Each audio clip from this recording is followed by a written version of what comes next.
नमस्कार, आप सभी का स्वागत है हमारी विशेष कवरेज में। कल करवा चौथ है और आज देश भर में महिलाएं हाथों में मेहंदी लगा रही हैं। मेहंदी तो लगा ही जाती है, ये अवसर ही ऐसा होता है और कहा जाता है कि मेहंदी हाथों की खूबसूरती बढ़ाती है। लेकिन क्या आपको पता है कि जिस मेहंदी को आप खूबसूरती के लिए लगाती हैं, वही मेहंदी आपकी खूबसूरती बिगाड़ भी सकती है। इसके साथ ही मैं बता दूं, हमारे साथ स्टूडियो में निशा घई जी मौजूद हैं, जो कि एस्ट्रोलॉजर हैं। निशा जी, अभी मेहंदी का हम जिक्र कर रहे हैं और मुझे लगता है कि हमारे देश में सुहागिनों के लिए मेहंदी क्या महत्व रखती है, ये बताने की किसी को आवश्यकता नहीं है। लेकिन अगर हम अपने ज्योतिष के हिसाब से माने तो मेहंदी का महत्व क्या है? मेहंदी देखिए, सबसे पहले सुहागिनों का ही एक श्रृंगार का 16 श्रृंगार जैसे हम कहते हैं हमेशा, कि विवाह हो या कोई भी शुभ कार्य हो, तो वो कोई भी रिलीजन हो, चाहे वो हिंदू है या मुस्लिम हो, मेहंदी से उसकी शुरुआत होती है। तो मेहंदी का सिग्निफिकेंस जो है वो बहुत अच्छा है। एक तो उसका रंग, हरा रंग वैसे भी एक अच्छा रंग माना जाता है और हरा रंग जो है वो प्रॉस्पेरिटी का रंग होता है। तो मेहंदी जो है वो एक तरह से प्रॉस्पेरिटी भी हमारे जीवन में लाती है। और दूसरा जो है मेहंदी, एलर्जी, तो आजकल की बात है कि एलर्जी होती है, तो मेहंदी से हमें ये भी पता चलता था कि अगर हमने कोई कार्य शुभ करना है, जिस तरह से हम कलश की स्थापना करते हैं, उस तरह से सुहागिनें जो है मेहंदी लगाती है। तो ये उसी तरीके से जैसे आपने बिंदी लगाई,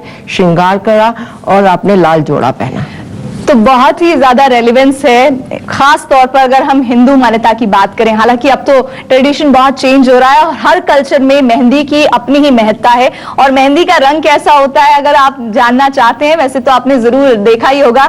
तो जो निशा जी ने साड़ी का रंग पहना हुआ है, सुर्ख संतरी रंग का, इस तरह का रंग निकल कर आता है। आगे हम निशा जी से बातचीत करेंगे हमारे साथ। निशा जी, अभी हम भारती जी से, सुरुचि जी से सुन रहे हैं कि किस तरह से एक तो सावधानी बरतनी है मेहंदी लगाते हुए, और साथ ही साथ क्या कुछ डाला जाए मेहंदी में ताकि रंग अच्छा हो और कोई नुकसान भी ना हो। लेकिन मेहंदी के रंग का जिक्र होता है तो ये कहा जाता है कि उसका प्यार से भी बहुत कुछ लेना देना है। तो एस्ट्रोलॉजी में भी ऐसा कुछ माना जाता है क्या? बिल्कुल। मेहंदी का जो रंग है वो जब वो रच जाती है तो वो एक ऑरेंज कलर के रूप में आती है, या थोड़ी सी लालिमा लिया होता है। तो लालिमा लाल दिल का रंग है, प्रेम का रंग है। दूसरा लाल मंगल का रंग है, और जो मंगल ग्रह है वो शादी में एक बहुत बड़ा रोल अदा करता है।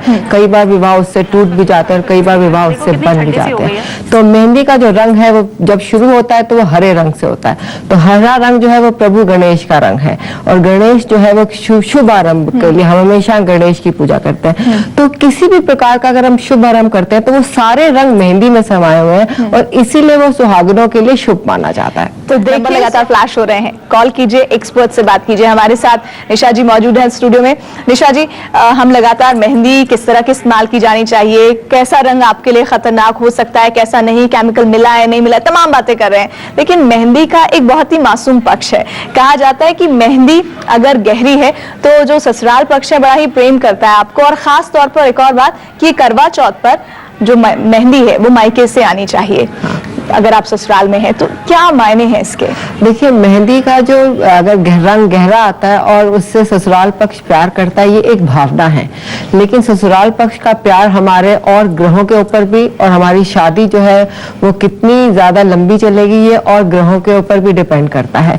लेकिन अगर ये एक अच्छी भावना है और इस भावना से कोई लड़की अपने ससुराल में जाती है कि मेरा रंग अच्छा आया, तो क्यों नहीं, वी शुड वेलकम दैट भावना। और दूसरी चीज जो है कि जो जब विवाह होता है या करवा चौथ का इस समय जो उत्सव चल रहा है हमारा, तो ससुराल से मेहंदी आती है, ये एक प्रगाढ़ बंधन है। अच्छा, सिर्फ इसे बंधन एक मानिए कि ससुराल में आई, वो अपने आने वाली नववधू को चलिए ठीक है। इस बात को आगे भी हम आपसे और दोहराएंगे और भी जानकारियां इस महत्व के बारे में समझेंगे और